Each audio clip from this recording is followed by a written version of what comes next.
नमस्कार दोस्तों, आप सभी का दिल से स्वागत है हमारे चैनल जन भक्ति में। आज के हमारे इस वीडियो में हम आपके लिए सोमवार की व्रत कथा लेकर आए हैं।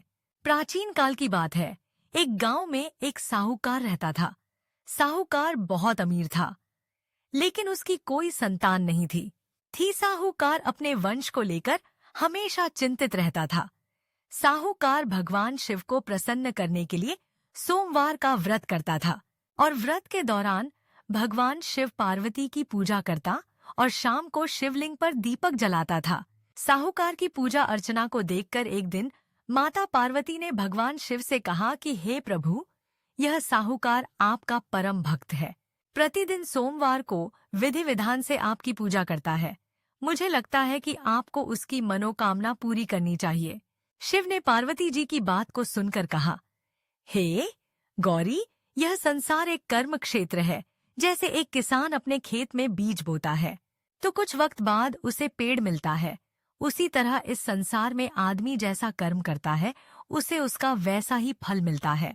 भगवान शिव भोले कि इसके कर्मों में संतान सुख नहीं, लेकिन माता पार्वती ने भोले भंडारी से दोबारा आग्रह किया और कहा, हे नाथ, फिर भी आप इसकी मनोकामना पूर्ण कर दीजिए। यह आपका परम भक्त है। अगर आपने अपने भक्तों की इच्छा को पूर्ण नहीं किया तो वह आपकी पूजा आराधना क्यों करें? माता पार्वती के इतना आग्रह करने पर भगवान शिव ने कहा, यह साहूकार बहुत धनवान है और इसके कोई पुत्र नहीं है, इसलिए यह सदैव चिंतित रहता है, लेकिन इसके भाग्य में संतान योग ही नहीं है। लेकिन तुम्हारे आग्रह करने पर मैं इसे पुत्र प्राप्ति का वरदान तो दे देता हूँ, लेकिन इसका जो पुत्र होगा वो केवल 12 सालों तक ही जीवित रहेगा। फिर एक रात्रि शिव जी ने साहूकार को स्वप्न में दर्शन दिए और कहा कि उसको जल्द ही पुत्र रत्न की प्राप्ति होगी, लेकिन उसका पुत्र दीर्घायु नहीं रहेगा, बल्कि केवल 12 वर्ष तक ही जीवित रहेगा। यह बात सुनकर साहूकार ना तो प्रसन्न हुआ और ना ही ज्यादा खुश हुआ। साहूकार ने इस बात को सुनकर भी पूजा अर्चना जारी रखी और कुछ दिनों बाद साहूकार की पत्नी गर्भवती हो गई और उसने एक सुंदर बालक को जन्म दिया। बालक के जन्म से घर पर हर्षोल्लास का माहौल था, लेकिन साहूकार खुश नहीं था, क्योंकि उसको पता था कि उसके बालक का यह जीवन केवल 12 वर्ष तक ही है और उसने किसी भी व्यक्ति को यह बात नहीं बताई थी। जब साहूकार का बालक 11 वर्ष का हुआ तो साहूकार की पत्नी ने कहा, अब इसका विवाह कर देना चाहिए है, लेकिन साहूकार ने मना कर दिया और उसे शिक्षा के लिए काशी भेज दिया। साहूकार ने बालक के मामा को बुलाया और पैसे देकर उन्हें बालक से साथ काशी जाने का आदेश दिया। फिर साहूकार ने मामा भांजे से कहा कि वे काशी जाते समय रास्ते में यज्ञ करते हुए और ब्राह्मणों को भोजन कराते हुए ही जाइए। दोनों मामा भांजे ने ऐसा ही किया। काशी जाते वक्त जिस रास्ते से मामा भांजे गुजर रहे थे, उसका राजा अपनी पुत्री का विवाह एक ऐसे राजकुमार से करवा रहा था जो कि काना था, यानी उसे एक आंख से दिखता नहीं था। दूल्हे का पिता इस बात से चिंतित था कि अगर दुल्हन पक्ष को यह पता चल गया कि दूल्हा काना है तो राजकुमारी विवाह के लिए मना कर देगी।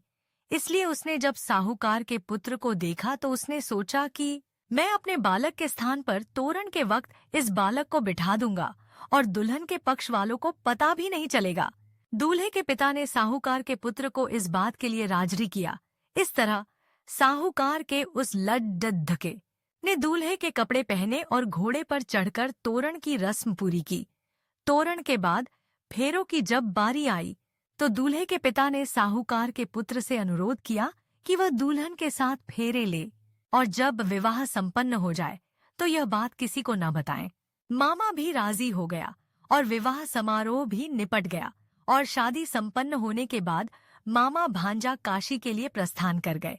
परंतु साहूकार के पुत्र ने दुल्हन के कपड़ों पर लिख दिया कि तुम्हारी शादी मुझसे हुई है, लेकिन जिसके साथ तुम जाओगी वह एक आंख वाला आदमी है और मैं काशी में शिक्षा ग्रहण करने जा रहा हूँ। जब राजकुमारी ने यह बात हैजब राजकुमारी को इस बात का पता पेडी दहा तो उसने राजकुमार के साथ जाने से इनकार कर दिया और अपने पिता से कहा, यह मेरा पति नहीं है, मेरा पति शिक्षा ग्रहण करने काशी गया है। जब सब जगह यह बात फैल गई तो मजबूरी में दूल्हे के पिता को सारी बात बतानी पड़ी और दुल्हन के पिता ने भी अपनी बेटी को भेजने से इनकार कर दिया। इधर मामा भांजे दोनों काशी पहुंच गए और बालक शिक्षा ग्रहण करने लगा और मामा ने यज्ञ करवाना भी शुरू कर दिया। जब साहूकार का पुत्र 12 साल का हो गया तो एक दिन वो अपने मामा से बोला कि उसकी तबीयत ठीक नहीं है और वह सोने अंदर जा रहा है। साहूकार का पुत्र अंदर सोने गया और उसकी मृत्यु हो गई। कुछ देर बाद जब मामा अंदर पहुंचे तो उन्होंने अपने भांजे को मरे हुए देखा तो वह बहुत दुखी हुए, परंतु वह रो नहीं सकते थे वरना उनका यज्ञ अधूरा रह जाता। इसलिए मामा ने वापस जाकर यज्ञ पूरा किया और ब्राह्मणों को भोजन कराने के बाद मामा अपने मृत भांजे को देखकर रोने लगे। उसी वक्त उसी मार्ग से शिव पार्वती गुजर रहे थे। माता पार्वती ने किसी के रोने की आवाज सुनी तो उन्होंने शिवजी से कहा कि हे प्रभु, कोई मनुष्य रो रहा है, चलो उसके दुखों को दूर कर देते हैं। शिव पार्वती मामा के पास गए और उन्होंने जब मृत बालक को देखा तो हैरान हो गई, क्योंकि वह भगवान शिव के आशीर्वाद से जन्मा साहूकार का पुत्र था। माता पार्वती ने कहा, हे नाथ, यह तो साहूकार का पुत्र है जिसको अपने केवल 12 वर्ष तक का जीवन दिया था। पार्वती जी ने मृत बालक को देखा तो उन्हें दया आ गई और उन्होंने शिव जी से कहा, प्रभु आप इस बालक को जीवन दान दे दीजिए, वरना इसके माता पिता जीते जी मर जाएंगे। माता पार्वती के आग्रह करने पर शिवजी ने उनकी बात मान ली और उसे जीवन दान दे दिया।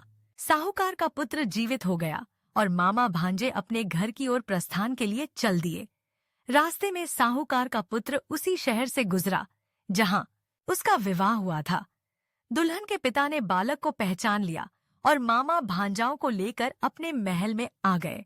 दुल्हन के पिता ने एक समारोह किया और अपनी पुत्री को साहूकार के साथ दिया कि जब साहूकार का बालक अपने घर पहुंचा तो उसके माता पिता छत पर बैठे थे और सोच रहे थे कि अगर उनका पुत्र सही सलामत वापस नहीं लौटा तो वे दोनों भी इसी छत से कूदकर अपनी जान दे देंगे। पर उसी समय उसके मामा वहां आ गए और उन्होंने बताया कि उनका पुत्र जीवित है और विवाह करके वापस लौटा है।